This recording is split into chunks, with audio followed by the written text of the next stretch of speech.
Et avant de pouvoir générer la grande compassion, il faut générer un sentiment qui peut être traduit par l'affection ou l'amitié.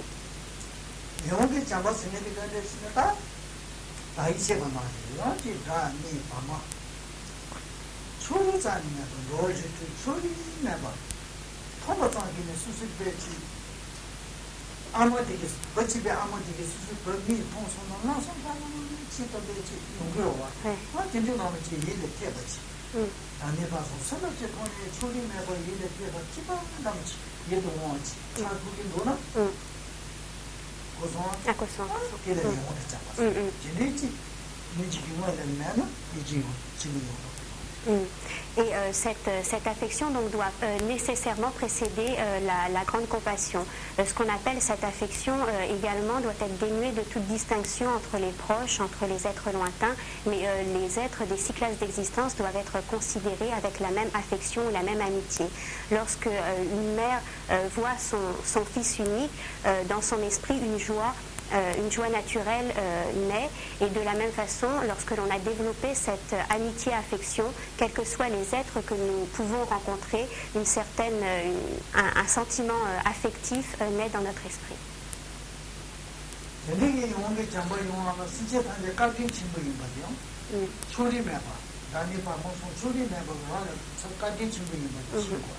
Avant de pouvoir faire naître cette affection, il faut considérer tous les êtres comme étant extrêmement bienveillants envers nous-mêmes.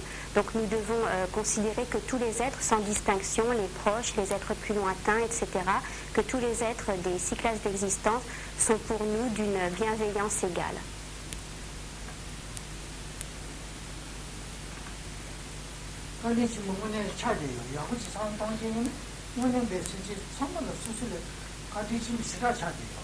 Et si on réfléchit bien, c'est véritablement comme cela. C'est-à-dire que tous les êtres, sans exception, sont véritablement bienveillants envers nous.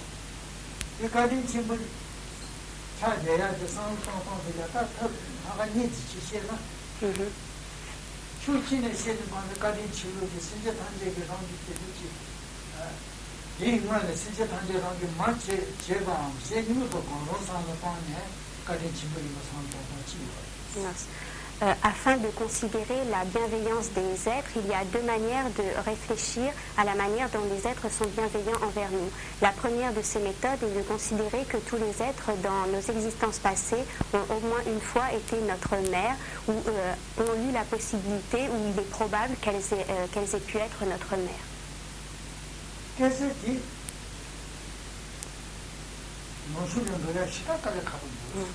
Il est très difficile d'exposer cela en Occident. Ce point est difficilement accepté.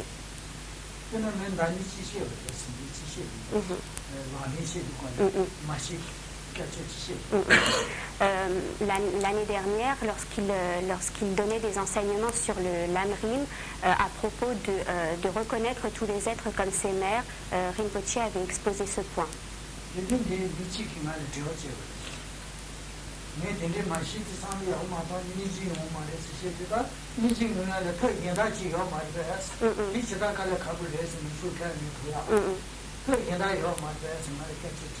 Et il y a une personne qui avait posé la question à Rinpoche, est-ce qu'il n'y a pas une autre méthode pour faire naître la compassion, est-ce qu'il n'y a pas une autre méthode pour faire naître la compassion que de considérer la bienveillance de sa mère, parce qu'en Occident c'est très difficile et moi-même j'aurais du mal à procéder ainsi. Et Rinpoche avait dit, dans les enseignements bouddhistes, il n'y a pas d'autre méthode que cela.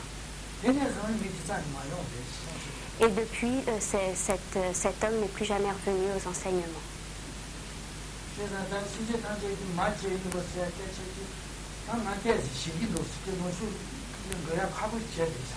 Donc Rinpoche a un peu peur d'exposer ce point, que tous les êtres ont été nos mères dans le passé, parce qu'il sait que ce n'est pas bien entendu en Occident, que ce n'est pas bien considéré.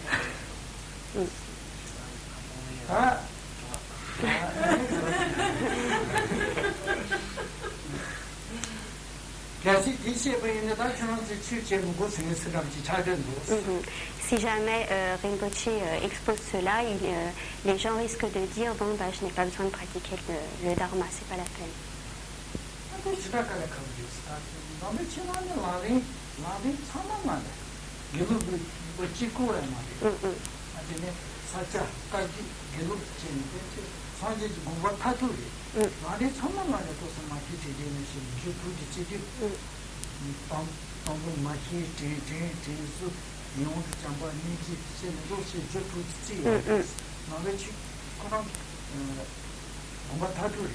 Cependant, dans les enseignements du Lamrim, dans les enseignements du Dharma, ce n'est pas propre à l'école Gelugpa, mais les autres écoles également exposent ces 6 causes pour l'obtention de l'état d'éveil. Donc ce n'est pas une spécificité des enseignements Gelugpa, mais les autres lignées également exposent la même chose.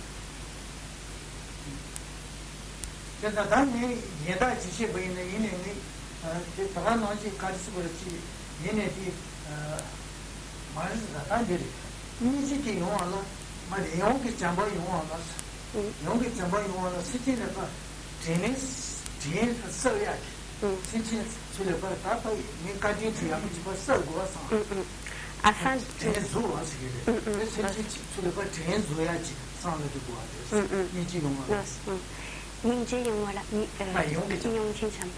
Afin de pouvoir faire naître l'affection ou l'amitié envers tous les êtres sans exception, il est important de considérer la bienveillance de tous les êtres et ensuite de faire naître la pensée de rendre la bienveillance à tous les êtres.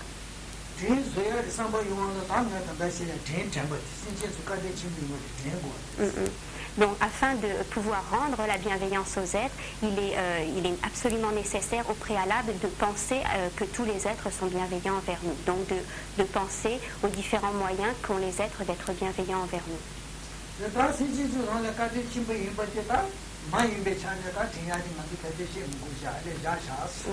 Donc, en ce qui concerne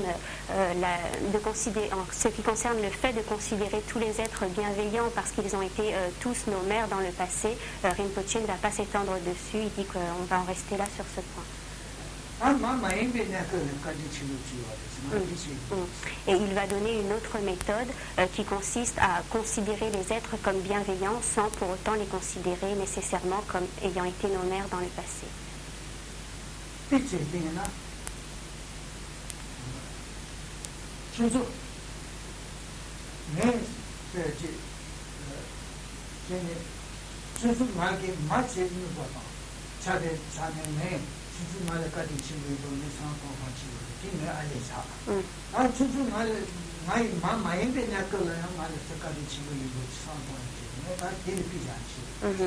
Donc Rinpoche, en ce qui le concerne, considère notre bienveillance à tous en pensant que tous vous avez été sa mère dans des vies antérieures.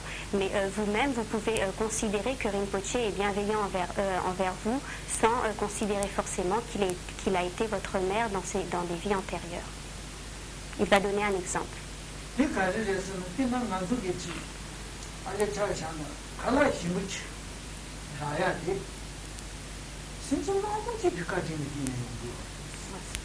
Par exemple, on peut considérer le fait que, ne serait-ce que pour savourer un bon repas, ce bon repas, c'est grâce à la bienveillance de tous les êtres que nous pouvons le savourer.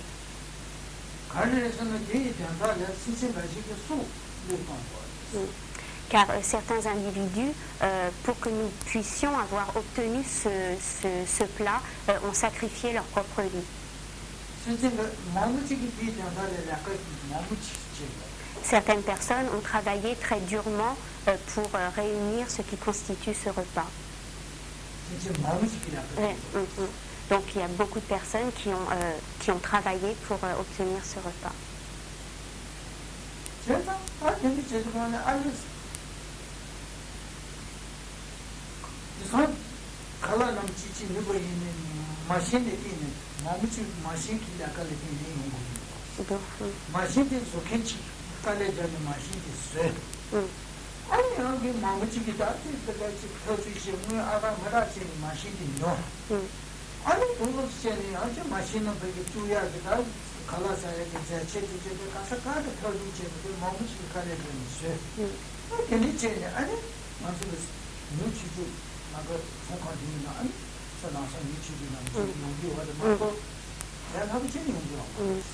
Lorsque nous achetons au supermarché des aliments qui sont prêts à être consommés, il y a beaucoup de ces aliments qui ont été faits par des machines. Ces machines, elles ont été obtenues au prix de nombreux efforts, elles ont été construites au prix de nombreux efforts de certains êtres humains. Il a fallu obtenir de l'argent pour faire ces machines, pour avoir la matière première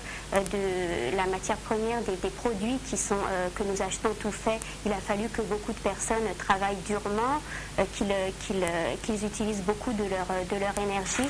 Donc lorsque nous achetons quelque chose en supermarché qui est tout prêt à la consommation, il est important de remonter la chaîne et de voir que tout cela nous vient grâce au travail de nombreux individus.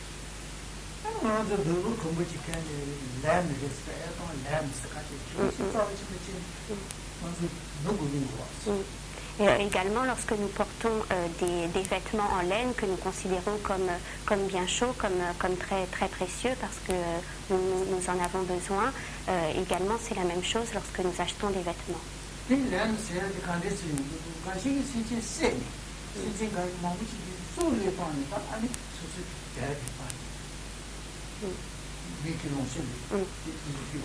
Et il faut bien savoir que pour obtenir de la laine, pas tous les animaux, mais certains ont certainement été sacrifiés et tués.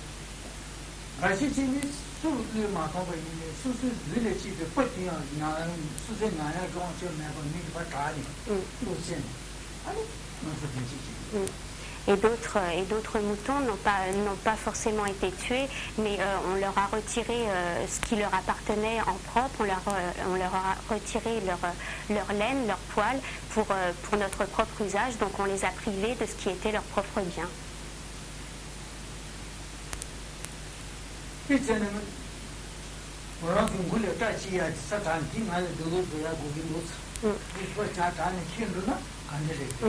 Par exemple, qu'est-ce que vous penseriez si Rinpoche vous rasait tous la tête en disant qu'il a besoin de se faire des vêtements et qu'il vous rasait tous la tête en emportant les cheveux parce qu'il a besoin de s'habiller?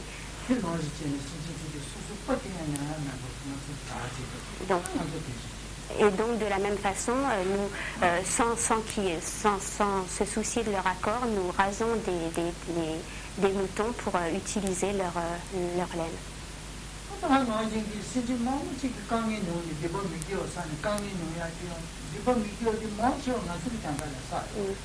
Et la plupart, tous nos biens de consommation, beaucoup d'êtres ont accompli des actes extrêmement négatifs pour pouvoir pour que nous puissions nous les procurer.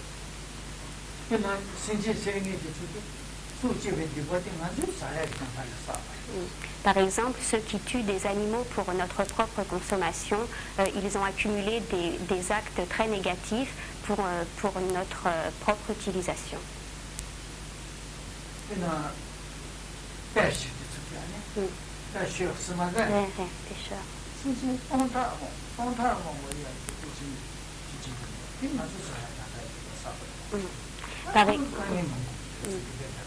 Par exemple, les pêcheurs accumulent beaucoup d'actes négatifs pour satisfaire nos besoins. Ils pêchent des millions et des millions de poissons. Ils accumulent ainsi beaucoup de karma négatifs et ils auront à endurer les conséquences karmiques de ces actes négatifs. Et cela, ils le font pour nous parce qu'il y a une demande de poissons.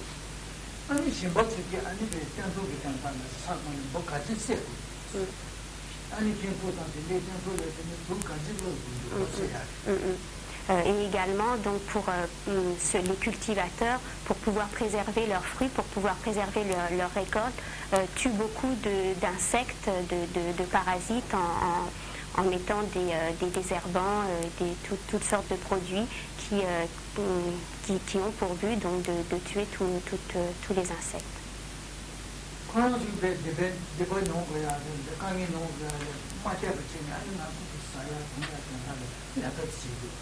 Donc ils travaillent pour nous sans prendre même garde qu'ils accumulent beaucoup d'actes négatifs qu'ils auront à endurer, mais c'est pour notre propre consommation qu'ils agissent de la sorte.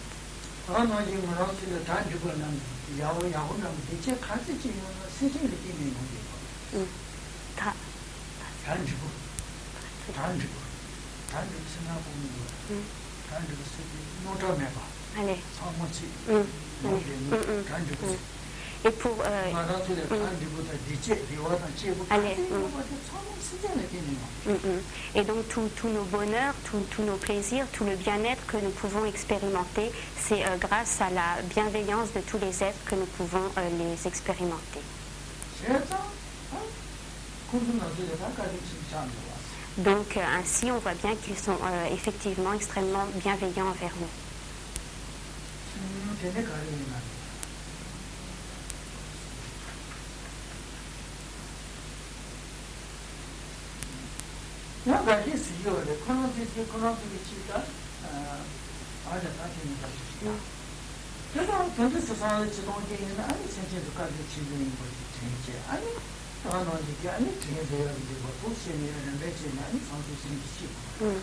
Donc en pensant que tous les êtres nous sont bénéfiques, nous penserons à vouloir, nous développerons l'envie de vouloir leur rendre leur bienveillance, donc nous développerons la pensée de vouloir rendre la bienveillance aux autres êtres, et ainsi progressivement nous progresserons jusqu'au développement de l'esprit d'éveil.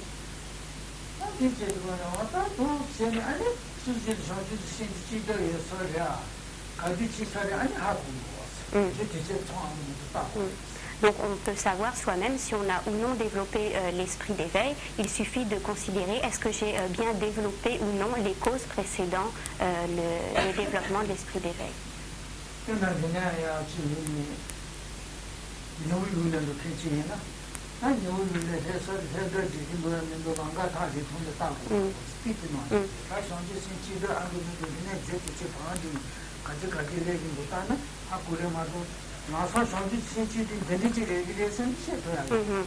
Donc, par exemple, une personne qui va à New York, cette personne, si elle est sur le point d'arriver, il suffira qu'elle regarde le paysage autour pour savoir si elle est ou non près d'arriver à New York ou s'il lui reste encore beaucoup de chemin à faire. De la même façon, pour savoir où on en est dans le développement de l'esprit d'éveil, il suffit de regarder où on en est dans le développement des 6 causes. Mais on ne peut pas dire comme ça de manière extérieure qu'on a ou qu'on n'a pas développé l'esprit d'éveil. Il faut procéder à une introspection pour voir si oui ou non on a développé les 6 causes qui précèdent le développement de l'esprit d'éveil.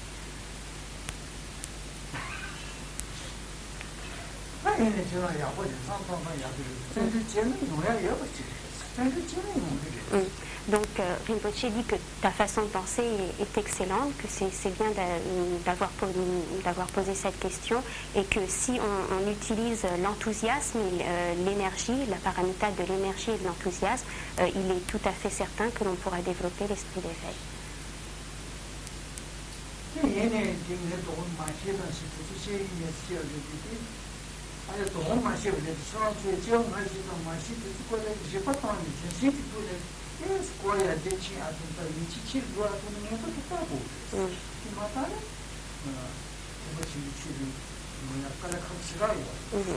Mais donc ce soir, Rinpoche n'a pas développé le point qui consiste à considérer tous les êtres comme ses propres mères. Cela ne veut pas dire qu'il ne faut pas y réfléchir et qu'il faut donc essayer d'étudier et de réfléchir au fait que les êtres ont été nos propres mères, réfléchir également sur les vies antérieures et futures, car sans ces points, il est difficile de pouvoir appartenir au grand véhicule. Donc c'est des points qui sont essentiels malgré tout.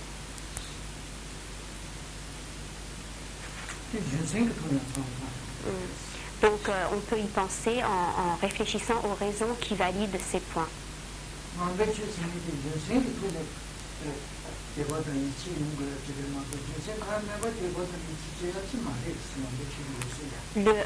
Le bouddhisme ne demande pas une foi qui ne repose pas sur des raisons et sur des argumentations. Donc toute la foi naît de raisons et d'argumentation. Il n'y a aucun point qui soit complètement dénué de raisons et d'argumentation.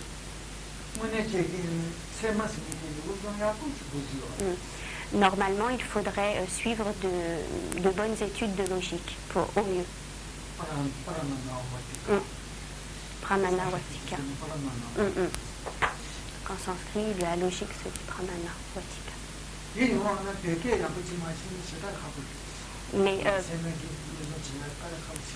Mais pour faire des études de logique, si on ne connaît pas le tibétain, c'est très difficile.